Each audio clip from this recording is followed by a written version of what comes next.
Bonjour, je suis le docteur Jesus. Et aujourd'hui, je vais vous parler de quelque chose que des dizaines de mes patients m'ont demandé. Si vous vous levez plus de 2 fois par nuit pour uriner, arrêtez ce que vous faites et regardez cette vidéo jusqu'à la fin. Pas parce que c'est inconfortable, pas parce que ça fatigue, mais parce que dans certains cas, ce symptôme précis est le signal d'alerte d'une évolution prostatique qui, si elle n'est pas prise en charge maintenant, peut conduire à des complications sérieuses dans les 12 à 24 mois. Gérard avait 74 ans quand il est venu me voir pour la première fois.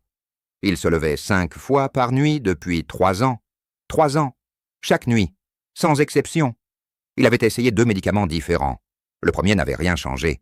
Le deuxième avait réduit ses levées à 4, mais lui avait causé des vertiges tellement sévères qu'il avait failli tomber dans les escaliers 2 fois. Sa femme l'avait accompagné ce jour-là.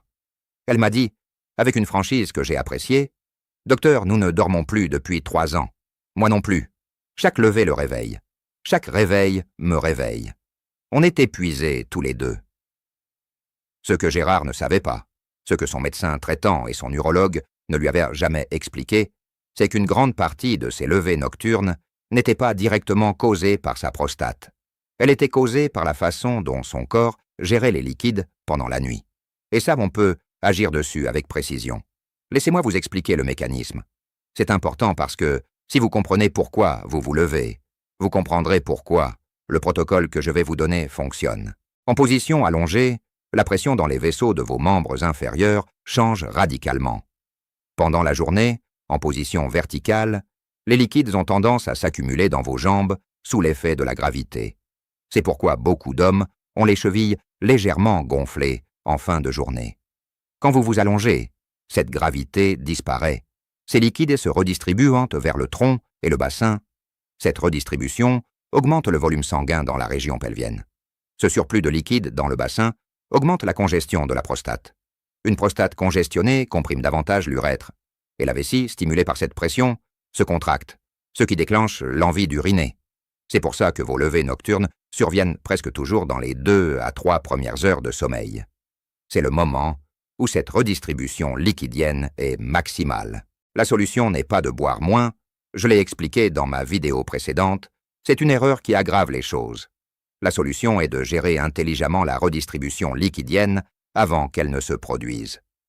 Voici le protocole en 4 étapes que j'ai donné à Gérard. Étape numéro 1, la surélévation des jambes en fin d'après-midi. Entre 17h et 19h, pas plus tard, allongez-vous sur votre lit ou votre canapé et surélevez vos jambes contre le mur pendant 20 minutes. Les jambes verticales, le dos à plat. Cette position force les liquides accumulés dans vos membres inférieurs à remonter naturellement vers le tronc. Ces liquides sont alors filtrés par les reins et éliminés dans les 2 heures qui suivent, avant que vous ne vous couchiez.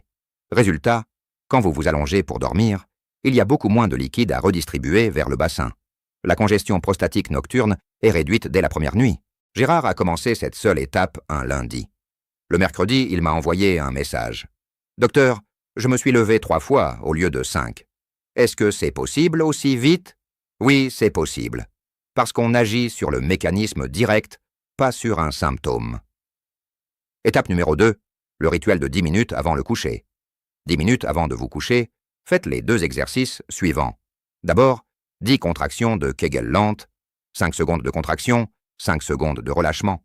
Ces contractions activent de la circulation locale et réduisent la congestion immédiate de la prostate juste avant le sommeil. Ensuite, 10 respirations abdominales profondes. Inspirez en gonflant le ventre. Expirez en rentrant le ventre vers la colonne vertébrale. Ces respirations réduisent donc la pression intra-abdominale qui s'exercera sur la prostate pendant votre sommeil. Ces 2 exercices ensemble préparent mécaniquement la région pelvienne au repos nocturne. Ils prennent 10 minutes. Faites-en un rituel aussi naturel que vous brossez les dents. Étape numéro 3. La température de la chambre. Cela peut vous sembler surprenant, mais la thermorégulation nocturne influence directement la circulation pelvienne. Une chambre trop chaude augmente la vasodilatation générale. Les vaisseaux se dilatent, le volume sanguin dans les tissus augmente et la congestion prostatique nocturne s'amplifie. La température idéale dans la chambre à coucher se situe entre 17 et 19 degrés. Pas au-delà. Si vous dormez dans une chambre à 22 degrés sous une couette épaisse, vous créez les conditions d'une congestion prostatique nocturne maximale. Ouvrez une fenêtre, réduisez le chauffage. C'est simple et l'effet est réel. Étape numéro 4. La position de sommeil. La position sur le dos est la moins favorable pour la prostate. Elle maximise la pression hydrostatique dans le bassin et favorise la congestion des tissus pelviens. La position idéale est sur le côté gauche, genou droit légèrement remonté vers la poitrine. Cette position améliore le drainage de la veine iliaque, réduit la pression directe sur la prostate et facilite la circulation lymphatique pelvienne pendant le sommeil. Si vous n'avez pas l'habitude de dormir sur le côté, placez un oreiller ferme dans votre dos. Il vous empêchera de basculer sur le dos pendant la nuit sans que vous vous en rendiez compte. Gérard a appliqué les 4 étapes ensemble dès la 2e semaine. Après 3 semaines complètes, il se levait 2 fois par nuit. 2 fois au lieu de 5, sans nouveaux médicaments, sans effets secondaires. Juste 4 interventions simples, appliquées avec régularité. Sa femme m'a appelé pour me remercier. « Docteur, nous dormons à nouveau. Vous ne pouvez pas savoir ce que ça change. » Si je sais ce que ça change, c'est pour ça que je fais cette vidéo. Voici comment appliquer ce protocole dès ce soir.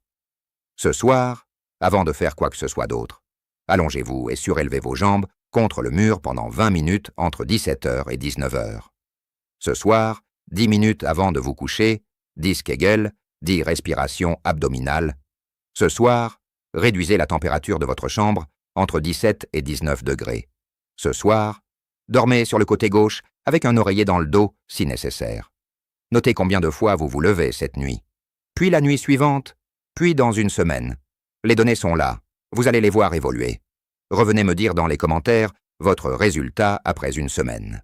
Ces témoignages aident des centaines d'autres hommes qui lisent cette section. Ils savent qu'ils ne sont pas seuls, et ils voient que ça fonctionne vraiment.